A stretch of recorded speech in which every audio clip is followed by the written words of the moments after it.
Welcome to the channel where we learn, create, and share. My name is Greg, and in this project video, I'm going to be making this fun picture frame. This video is going to have three interesting areas for you. The first one being, I'm going to be using some less common but very powerful tools within the Lightburn software. You'll also be able to check out the machine that I'll be using. And lastly, you can follow along, and by the end of this video, you'll have this heart-shaped photo frame.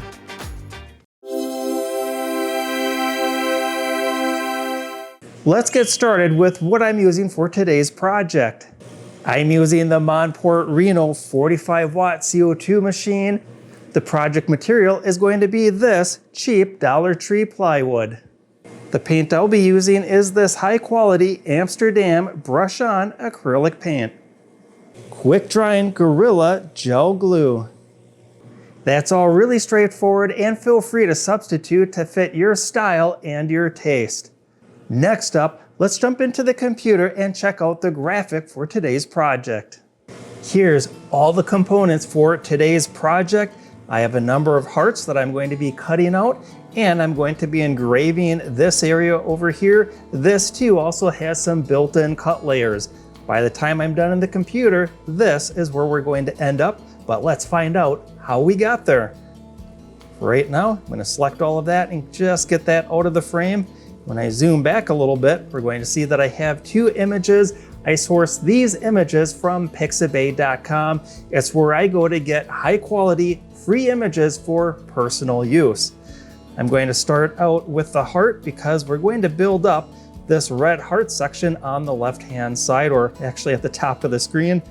So the first thing I need to do is I want a tracing of that. I'll navigate over to Tools, Trace Image, and I have selected Delete Image after Trace because I don't need that image anymore. I'm going to resize that right away to, let's say, 2.5 inches. And I'm going to move it over to Red 02 layer. That's what I use in my Lightburn for my cut layers. And just very simply, I'm going to first do an offset. Creates a nice little outline. What I'm looking for is just some softer edges like I've got right there. That looks good. And this is the part that I actually want. And if I wish, I can go back and actually resize that to 2.5 inches. I do recommend starting out with a size that's a nice even number, whether you're using inch or millimeter.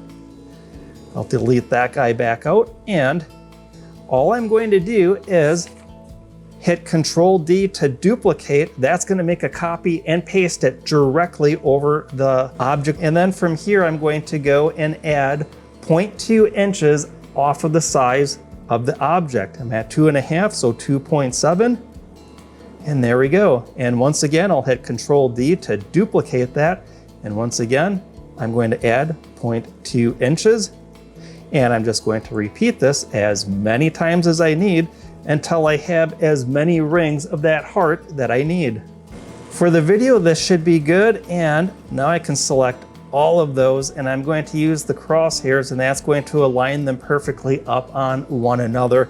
And just like that, using that duplicate command, now I've got something that looks very similar to what I have at the top of the screen. Next, we need to work on this one on the left-hand side of all the hearts. And this is a little bit more complicated, but it's pretty easy once we break it down into just a few basic steps. The first one is I'm going to want to duplicate the heart in the very center. Once again, I'm going to move that off to the side here. I'll zoom back a little bit. And next, I want to draw a box. This is going to be the outer framework. I can zoom in a little bit, and I can add a radius to that. I think that looks good. I'm just going to click on all of the corners. And your cursor's got to be in just the right spot for that command to work. And now I can highlight all of that, and as you guessed it, I can hit that align tool, and now it's all perfectly aligned. That all looks good. Next, we need to take this image and be able to get it cut out or cropped perfectly for that image. And right now it is an image file, and I don't want it an image file. I want to do yet another line tracing. So as you've guessed it, back over to Tools and trace image. And in this screen, I can scroll wheel in and we're going to see that faint purple line around some of the hearts, but not all of them. So I'm going to have to grab this threshold slider and move this around until I have that purple line around all the objects that I would like. That looks good. And once again, delete the image after the trace. And look at that. That looks perfect. Now this, I am going to put on my engraving layer, the blue 01 layer. I can grab that and put that right over here. The frame and that heart in the center, I am going to group those together and Control D to duplicate those. Anytime I start working with anything where I could be deleting stuff or mess it up, I always like to make a copy off to the side. That way I don't have to backtrack and undo what I messed up. All right, going back to selecting what I want to keep first, which is going to be the frame and the heart, and press and hold Shift and select that engraving. Now I'm going to navigate over to the Combine tool. You've probably used this, but I'm going to use the one where I subtract what I selected second. So that's going to be located right here. Everything disappears that we don't need. Pretty magical, pretty powerful, and definitely very useful. Now we know why that I made a duplicate of that, because I already knew that what I'm going to be using for the cutout, that gets deleted out when I use that command. So I can come back over here, get that placed over here, and once again, select everything and then use that bullseye. I can come up to the TV screen, or I call it the TV screen. It's the preview button, and we can check out this is how it's going to go and engrave everything. That's not quite what I'm looking for. So I want these hearts to actually be engraved, and it's engraving everything but that. Let me close that out, and we're going to go back up to the original graphic that I had. Let me move that back down. We'll hit the preview button once again. This is what we're looking for. It's the reverse engraving. That's what I want to do on this. So how do we do that? We'll take a look at that. Let me get this resituated back into the area. I'm going to take this outside border and I'm going to duplicate it, and then I'm going to move it over to an engraving, that engraving layer. Now what that is going to do is it's going to include that outside frame and the heart in the engraving, and that's essentially going to reverse what we're going to see for the engraving. We can verify that by going to the preview button once again, and now I'm getting just the hearts are engraved. Pretty cool, huh? From here, all I need are my engraving and cut settings for my machine for the material that I'm using, and then I'm ready to load the material in, and I'll start some nice background music and we'll watch a short video montage of this project being created on the Monport Reno machine.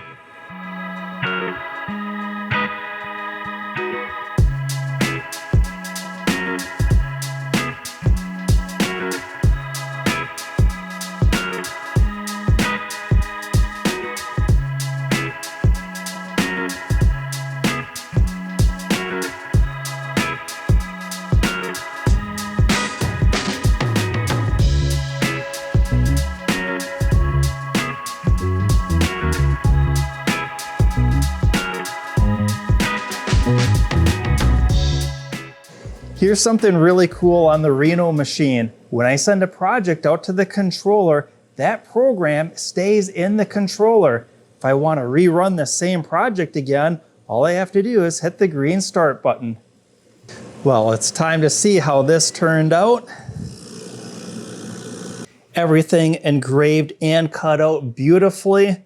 These two hearts that were from the center, I don't need. I can certainly do something creative with these, but for this video, I'm simply going to set them off to the side. I am going to start with the heart, and this has a lot of different options that I could do here. I am going to take out every other one. I've got all my every other pieces separated out. I'm going to be using these. The ones that I took off to the side, these are extras. I can make some other project if I wish, but just like the hearts from the very beginning here, I'm going to set all of this off to the side. When I come to the hearts, there's a number of different ways I can glue these all up. I can offset them all towards the bottom just like that. I can offset them towards the top, but for this video, I am going to give it a little bit of a twist like that so it has this like neat pattern to it. Once it's adjusted just right, I'm going to take the glue and get that all set up. Now I'm running a little bit low on my Gorilla Glue, so I'm going to use this other glue that I have, BSI glue. This works just as well, and actually it costs a little bit less, so kind of a win-win situation. The other thing that I have is some glue accelerator for this instant glue. Sometimes it stays wet a little bit longer, and I don't want that. A little spritz and that will set. I'm going to set that off to the side for now, and I'm going to add some paint to this frame. I'm going to use some of that white acrylic paint, and so that I don't get any paint down into that engraving area, I've got to post-it out, and I'm going to put a little bit of the paint on that post-it. And then for a brush, I'm actually going to use just a simple flat block of wood. I'm going to tamp that paint down. And this is where using high quality paint really is going to show up. And basically this is going to be my paintbrush now, and I'm just going to just dap on the top and smear slightly.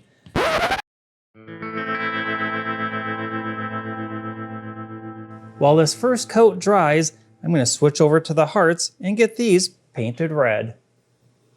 I am looking at the frame, and I had noticed that I loaded up this block of wood with a little bit too much paint, and some of it got down into the engravings where I didn't want the paint. So I think if I did this project over again, what I would do is just start out painting that entire board this white color. That way I'd have all the clean, crisp detail of the engraving that I would look for. So I'm sitting here watching the paint dry, and yep, that's my exciting life. But the more I looked at this piece, the more I'm just really not satisfied with the results of the paint job that I did. So I took my own advice. I grabbed another board, painted it white, engraved it, cut it, cleaned it with some LAs, totally awesome. And now here is the result. The engraving looks absolutely perfect, and this is what I'm going to use for the rest of the video, because this, quite honestly, looks like crap. Now, the last part of the project is to glue the hearts down to the base. And for that, I can either continue this twist theme that I have across all the hearts down to the base of the frame.